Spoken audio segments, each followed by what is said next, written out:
Hello. Today we are talking about Bat Eater and Other Names for Cora Zhang. I think this book is amazing. Oh my god. I read it so fast. It is incredible and I was so hooked from start to finish.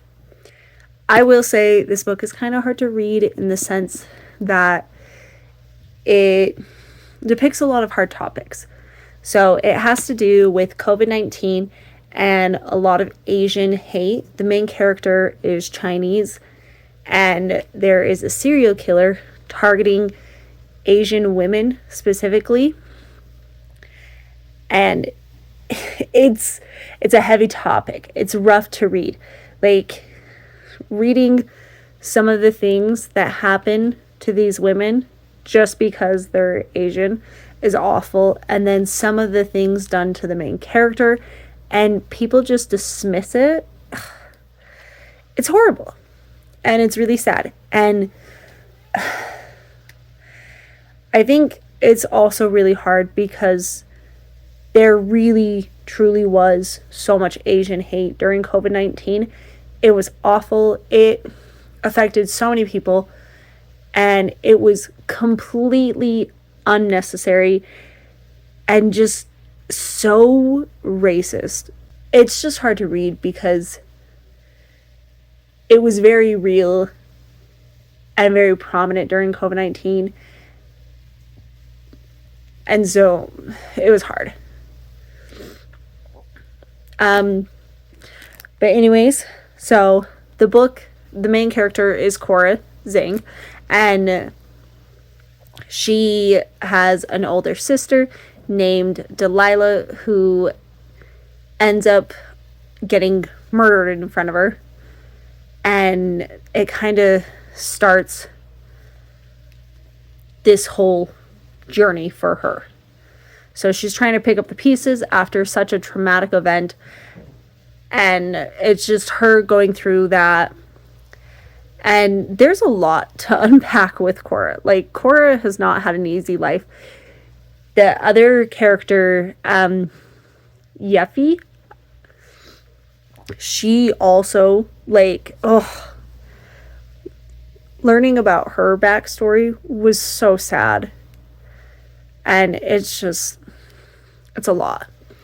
But essentially, Cora has always been kind of displaced. Like, she's never felt wanted or truly settled in anywhere because her whole life she's kind of bounced around between different people, because first her dad didn't want her, then her mom didn't want her, and then she was kind of bounced around between her two aunts who also didn't really want her, and then also her half sister's mom who also didn't want her, but they would keep her for money. It seems like her aunt on her dad's side more so did want her and did try, but unfortunately due to circumstances outside of her and affecting her home, it just wasn't possible for her to keep Cora. And that's very sad because her aunt on her dad's side does end up coming through for her and really helping her out and is able to be a good resource. But unfortunately, at the time when she was young and really would have needed that, it wasn't possible. And so it's sad. You just see her always being shuffled back and forth. And she knows very much, people make it very clear that they're just kind of tolerating her as much as necessary, but no further than that. And so she grows up with some issues, as one would, and she doesn't really know what she wants in life or where to go, and she doesn't have good coping skills. So she starts cleaning up crime scenes as a job, and on her first crime scene, she notices very quickly that it might be a hate crime.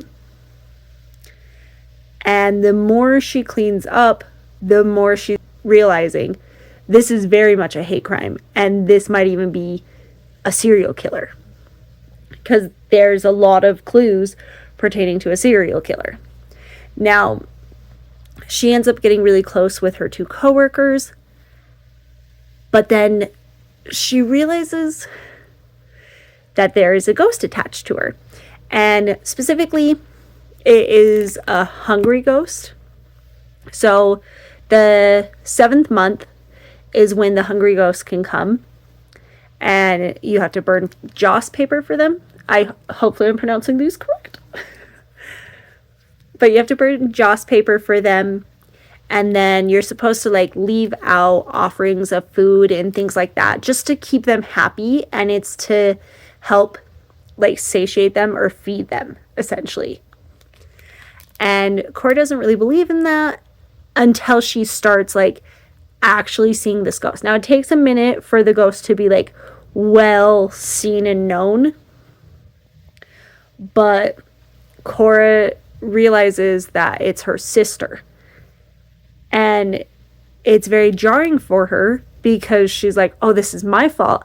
I didn't do enough for you and I'm letting you suffer. So she's trying to fix that. And her coworkers are trying to help her. And craziness ensues. So there's a part where they end up accidentally inviting hundreds of hungry ghosts. And they attach to Cora and one of her coworkers. And it's crazy. With this book, there is a lot of elements. Like I said, there's a hungry ghost. There's a serial killer. And somehow there is even more going on. It's crazy. But it's written so well. And oh my gosh. I had no inkling as to who the hungry ghosts are. And then you find out. And it is so sad. But like, it's so good too. And when we get the who and the why, it's such a good reveal. I don't want to say much because I don't want to ruin it. I want you guys to read it because, oh my God, the author writes so beautifully. Like, she tells a story that you just immediately are immersed in, and it is so good. You connect so quick with the characters. I loved every second of reading this. Like, I blew through this so fast. I would read this 100 times over. And now I'm so excited to read more books by this author. But this is a great story. And the ending is very sweet, wholesome, and it's nice. There is obviously some sadness. Actually, there's a lot of sadness. But like for the most part, we kind of get like the hungry ghost get some peace. And some things get worked out and things are able to kind of get a little bit better for Cora and a lot of the other Asian Americans within New York in this universe. So it is nice and there is some justice made. So it's good. It's a good ending, but it is still a little sad, obviously. But overall, oh my God, I think everyone should read this book. I want to give this all of the stars. It was so amazing. It's so good.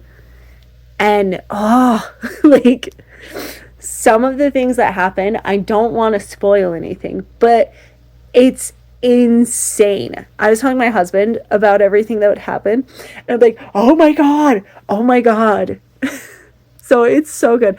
Also, if you are not able to read this, it is on Spotify. So if you pay for an account, I believe it's available. So if you can't read it, listen to it. Because this is an amazing book. So everyone needs this in their life. Please read it. It is well worth the journey, and you will not regret it. I think that it is fair to say this is my top book for 2026. It's so freaking good. I loved it. So Read Bat Eater and Other Names for Khorazeng. It's amazing. You will not regret it. Goodbye.